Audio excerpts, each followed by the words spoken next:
Hai gorgeous, welcome to my place. Terima kasih sudah mengklik video ini. Nggak pakai lama, watch.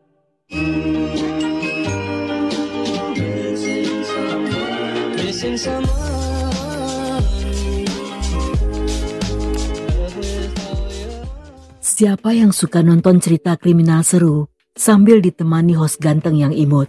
Mabar Kriminal punya dua-duanya. Alur cerita yang detail dan bikin penasaran, ditambah dengan host bersuara empuk-empuk nyes-nyes yang selalu punya cara lucu untuk menarik perhatian. Jadi kalau kamu mau cerita yang gak cuma seru, tapi juga bikin senyum-senyum sendiri, buruan pantengin channel Mabar Kriminal dan dijamin gak akan nyesel. Dan jangan lupa subscribe atau tinggalin jejak di kolom komentar, agar si abang ganteng Mabar Kriminal semakin semangat ngonten dan upload setiap hari. Seorang gadis berhati lembut, tanpa sadar terlibat dengan seorang pria yang berlidah lebih licin dari belut. Setelah menjual mimpi-mimpi kosong yang terlalu indah untuk menjadi nyata, dia berhasil menjerat sang gadis dengan menggunakan serangkaian pesan puitis yang terdengar sangat romantis. Namun kisah ini tidak berakhir dengan bahagia. Semua berubah menjadi kisah tragis hanya karena masalah terong. Tetapi ini bukan tentang terong yang sesungguhnya, melainkan sesuatu yang mirip seperti itu. Dan buat penggemar terong, selamat bagi Anda semua, karena video ini sesuai dengan yang kalian harapkan.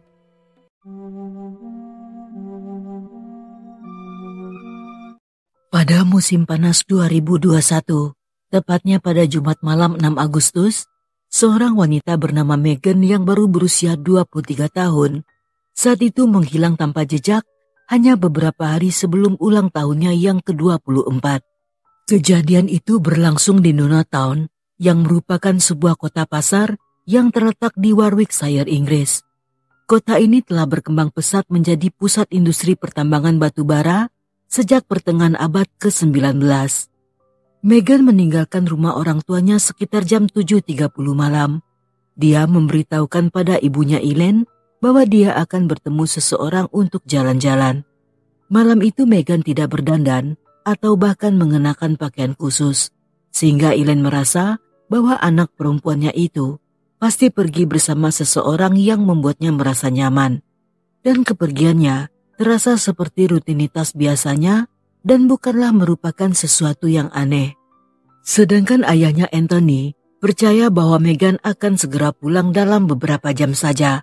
Namun ketika hingga jam 9.30 malam Megan masih belum kembali, mereka pun mulai merasa khawatir dan tidak tenang. Akibatnya sepanjang malam, Elaine dan Anthony yang gelisah berusaha mengirim pesan baik ke ponsel maupun ke akun media sosial sang putri, yang sayangnya semuanya tidak mendapatkan jawabannya. Dan keesokan hari menjelang siang, mereka pun memutuskan untuk melapor pada polisi.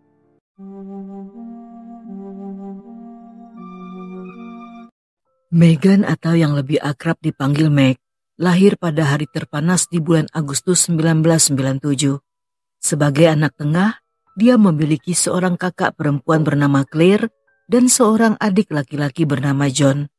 Hubungan mereka sangat dekat, penuh kasih sayang layaknya saudara kandung pada umumnya. Sejak kecil Megan dikenal sebagai sosok yang penuh semangat, dengan minat besar dalam menari dan merawat hewan. Dia memiliki berbagai hewan peliharaan yang dimulai dari hamster, kelinci, hingga ke anjing kesayangan yang bernama Frank. Lingkaran pertemanannya juga sangat dekat, terutama dengan teman-teman sekolah yang telah dikenalnya sejak kecil. Dalam dunia pekerjaan, Megan juga menunjukkan prestasi. Dia bekerja sebagai staf HRD di Eok Bricks yang merupakan sebuah perusahaan pembuat batu bata. Dan di tempat kerjanya, gadis itu dihormati serta dikenal sebagai pribadi yang ramah dan juga suka menolong. Saat itu sang kakak Claire memberitahukan pada polisi bahwa Megan berencana akan bertemu dengan Ross, seorang pria berusia 30 tahun yang dikenalnya di tempat kerja. Walaupun mereka bekerja di tempat yang sama, namun Ross bertugas di departemen yang berbeda sebagai teknisi laboratorium. Meskipun hubungan mereka terbilang masih baru, tetapi Megan seringkali membicarakan hal baik tentang pria itu. Claire bahkan masih ingat tentang pesan-pesan manis yang diterima Meghan setiap pagi ketika di saat Ross mengucapkan "Selamat pagi cantik" atau bahkan "I love you cantik". Tetapi walaupun Meghan sering membicarakan Ross, namun Claire mengakui bahwa dia tidak tahu banyak tentang pria itu selain dari apa yang pernah diceritakan oleh Meghan. Yang menurutnya, walaupun hubungan keduanya masih baru, tetapi mereka telah mengenal sejak lama. Dan di malam kejadian saat meninggalkan rumah, Claire melihat dengan jelas bahwa Meghan pergi dalam suasana hati yang gembira.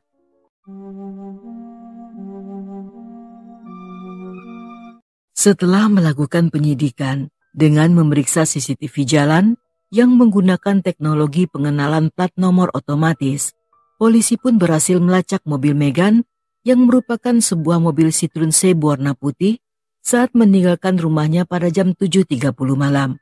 Yang artinya, di malam itu Meghan terbukti pergi keluar yang kemungkinan untuk bertemu Ross. Di hari yang sama, polisi pun mendatangi rumah pria itu yang berada di daerah Coalville yang berjarak sekitar 40 menit dari rumah Meghan. Yang di sana mereka sempat berbicara dengan orang tua Ross yang memberitahukan bahwa sang putra saat itu sedang pergi ke sebuah pub, tempat di mana dia biasa hangout. Polisi pun segera menuju ke pub tersebut. Di sana seorang detektif bernama Mia memperkenalkan diri dan menyampaikan maksud kedatangannya. Mia berusaha mengamati reaksi Ross untuk mencari tanda-tanda yang bisa memberikan petunjuk lebih lanjut. Namun Ross terlihat sangat tenang dan memberitahukan pada Mia bahwa di malam itu dia dan Meghan bertemu di pub tersebut selama 1 jam. Dan setelahnya, Meghan memutuskan untuk pergi, sedangkan Ross menuju ke McD, dan sejak saat itu Meghan tidak lagi mengabarinya seperti biasanya. Karena hal ini di luar kebiasaan gadis itu, pada jam 9 malam Ross pun berkali-kali menghubungi serta mengirim banyak pesan SMS. Yang saat Ross memperlihatkan isi pesan tersebut pada Mia, sang polisi wanita itu memuji pesan-pesan manis yang dikirim Ross pada Meghan. Semua pesan tersebut selalu dimulai dengan kalimat lembut yang diikuti dengan 3 emotikon yang tersenyum. Selain pesan-pesan tersebut, dia juga mengirim 2 pesan suara. Dan tepat pada jam 11 malam, dia kembali mengirim pesan, menanyakan di mana keberadaan Meghan dan memintanya untuk berbicara esok hari. Namun gadis itu juga tidak membalas semua pesan-pesan tersebut. Keesokan harinya, Ross kembali mengirim pesan pada pagi hari dengan ucapan selamat pagi dan mengungkapkan perasaan cemas agar Meghan segera membalas pesannya. Namun pesan tersebut tetap tidak mendapatkan balasan. Tidak cukup sampai di sana, Ross kembali mengirim pesan pada jam 9.58 pagi yang kali ini memohon agar Meghan segera membalas pesannya. Ketika Mia bertanya lebih lanjut, Ross mengaku mereka baru pacaran sejak sebulan yang lalu. Dan sebelum Mia pergi, Ross tiba-tiba memberitahu jika dia baru saja teringat bahwa di malam itu Meghan mengatakan akan mampir ke kios minuman untuk membeli milkshake vanila. Setelah melakukan wawancara tersebut, polisi yang telah mengamati gerak-geriknya memutuskan untuk memeriksa rumah Ross. Ketika memasuki tempat tersebut, mereka melihat ruang tamu yang dalam kondisi berantakan dengan barang-barang berserakan, dan di lantai terdapat bekas noda basah yang baru saja dibersihkan. Menurut orang tuanya, Ross mengaku jika noda tersebut berasal dari kopi yang tumpah. Namun polisi yang curiga memeriksa seluruh ruangan hingga ke lorong menuju pintu depan, yang di sana juga terdapat noda dari cairan berwarna gelap yang menempel di pinggiran lis lantai. Dan polisi menduga bahwa cairan tersebut lebih mirip seperti noda darah. Melihat noda tersebut berada di area ruang tamu hingga ke lorong pintu, sehingga polisi sangat yakin jika kemungkinan Meghan telah diserang di ruang tamu tersebut. Dan tidak ingin melewatkan waktu emas, mereka pun segera mencari Ross dan menangkap pria itu. Bagi para petugas, waktu emas adalah waktu yang paling berharga, karena bisa saja di saat itu Meghan masih hidup.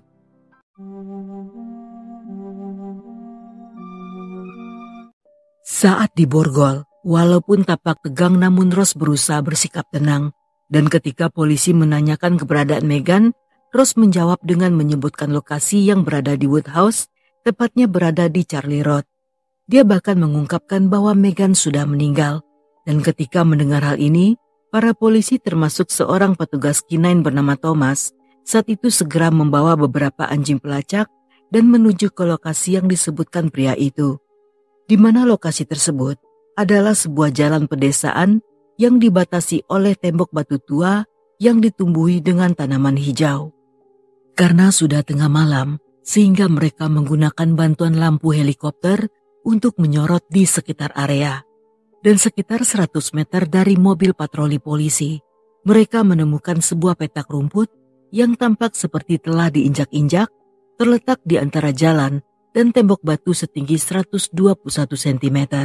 Bersama dengan anjing pelacak, Thomas mulai memeriksa area tersebut. Dan saat itu, dia melihat sesuatu yang tampak seperti celana panjang berwarna hitam yang tersembunyi di antara dedaunan. Dan tidak lama kemudian, mereka pun menemukan lokasi Megan yang berada tidak jauh dari desa Woodhouse, tepat di pinggir jalan Charlie Road. Gadis itu dalam kondisi setengah polos, dengan luka terbuka pada bagian leher yang berasal dari sayatan tajam sebanyak 14 kali. Masih di hari yang sama pada jam 2 pagi, polisi menemukan mobil milik Megan. Di dalamnya, pada bagian kursi penumpang serta luar pintu, terdapat noda merah yang cocok dengan DNA gadis itu. Di luar mobil tersebut, juga ditemukan sebuah sarung tangan yang memiliki DNA dari Ross dan juga Megan. Dengan adanya penemuan ini, polisi pun mengetahui bahwa Ross yang tidak punya SIM di hari kejadian menyetir mobil tersebut untuk membuang barang bukti serta jasad Megan. Sekitar 1,6 km dari rumah Ross, polisi menemukan ponsel Megan yang dibuang ke semak belukar di luar jalan Hermitage. Lokasi ini berada satu jalur dengan TKP jasad penemuan Megan, yang dari data GPS ponsel tersebut menunjukkan bahwa Megan dibawa ke sana sekitar jam 9.04 malam. Berdasarkan hasil otopsi, forensik menyatakan jika penyebab kematian Megan akibat dicekik. Tubuhnya dipenuhi luka dari tulang kering hingga ke ubun-ubun. Selain luka tersebut, juga terdapat luka bekas cengkaman di bahu dan di lengan kiri yang kemungkinan luka tersebut akibat dari cengkeraman Ross saat Megan berusaha melakukan perlawanan.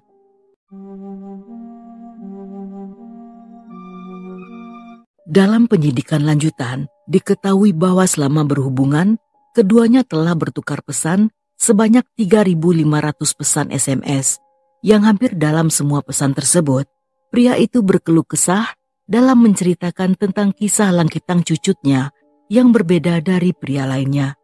Alih-alih kekar berotot panjang tan lama dan memiliki spekuli, langkitang cucut miliknya justru sangat pemalas dan tidak mau bangun.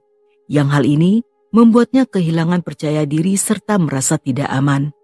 Dengan segala perjuangan, Ross yang menjalani perawatan menduga bahwa dia juga menderita ADHD akibat obat yang diresepkan oleh dokter. Tetapi walaupun langkitang Ross lemah gemulai, namun seiring berjalannya waktu, pesan chat di antara mereka berubah menjadi pesan sensual, di mana Ross seringkali menggunakan bahasa yang aduhai dan agresif, hingga akhirnya mereka sepakat untuk mencoba melakukan adegan Black Mamba varian White yang sayangnya tidak berhasil dan berakibat dengan tewasnya gadis itu. Setelah kejadian tersebut, Ross pun membuang ponsel milik Megan. Namun karena panik, dia lupa mematikan ponsel tersebut. Yang karena hal inilah, ketika keluarga Megan menghubungi sang putri, ponselnya masih dalam kondisi aktif. 40 menit kemudian, Ross yang mengendarai mobil Megan terekam dalam CCTV jalan saat dia sedang membuang barang-barang milik gadis itu yang disebar ke beberapa tempat sampah. Di saat bersamaan, Ross juga mengganti bajunya yang bernoda merah dan membuang pakaian tersebut bersama handuk yang digunakannya untuk membersihkan TKP. Ketika semua bukti telah dilenyapkan, Ross pun membuang mobil Megan dan kembali ke rumah pada jam 10.40 malam. Dan agar tidak dicurigai, dia pun mengirim banyak pesan serta voice note ke ponsel milik Megan. Semua barang bukti tersebut telah dikumpulkan oleh polisi, termasuk Fitbit milik Megan yang ditemukan di bawah TV di rumah orang tua Ross, serta kacamata yang dalam kondisi bengkok seolah-olah telah diremukan dengan sekuat tenaga.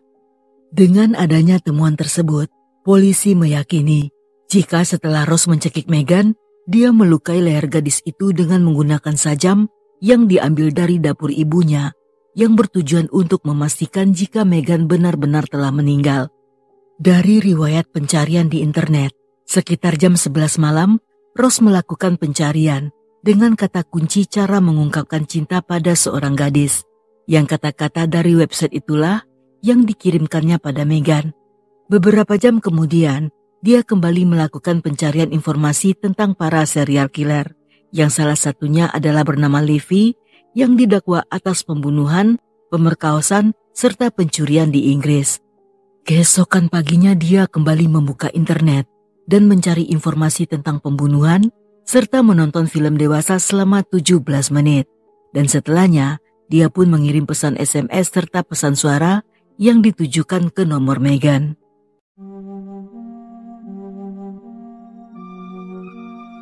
Dalam persidangan, walaupun Ross mengaku telah menghabisi Meghan, namun dia menolak dakwaan atas pembunuhan berencana. Yang berdasarkan pengakuannya, dia menyerang gadis itu dalam keadaan marah setelah merasa dipermalukan akibat saat melakukan happy ending langkitangnya tidak mau berdiri. Sedangkan menurut hasil penyidikan jaksa, bahwa sehari sebelum kejadian tersebut, keduanya telah berencana untuk melakukan silaturahmi di antara kerang dan langkitang cucut.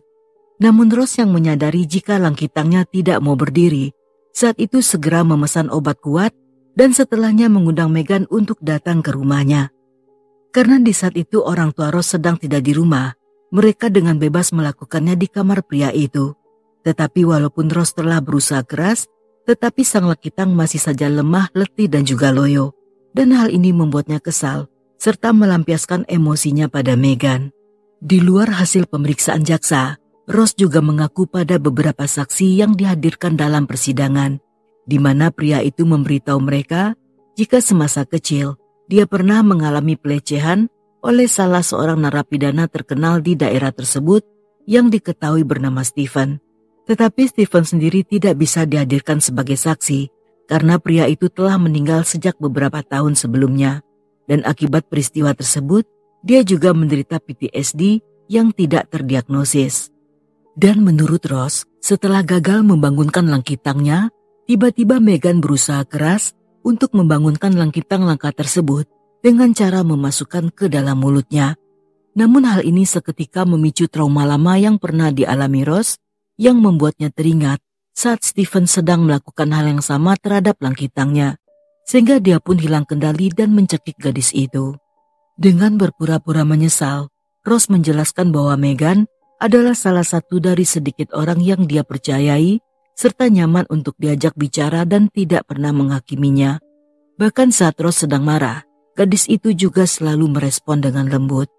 Setelah menjalani proses persidangan selama 6 minggu, pada akhirnya Ross divonis hukuman penjara seumur hidup dengan kesempatan bebas bersyarat setelah 23 tahun. Dan hal ini membuat keluarga Meghan merasa lega, walaupun tidak bisa menggantikan rasa sakit akibat dari kehilangan sang putri.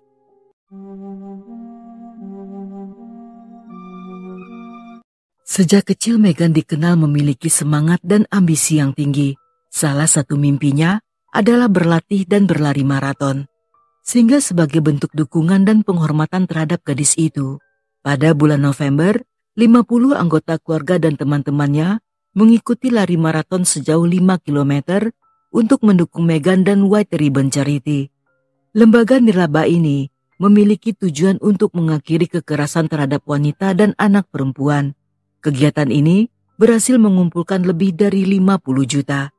Banyak dari para pendukung yang berlari sejauh 5 km saat itu berhasil mencapai tujuan mereka seperti yang diimpikan oleh Meghan.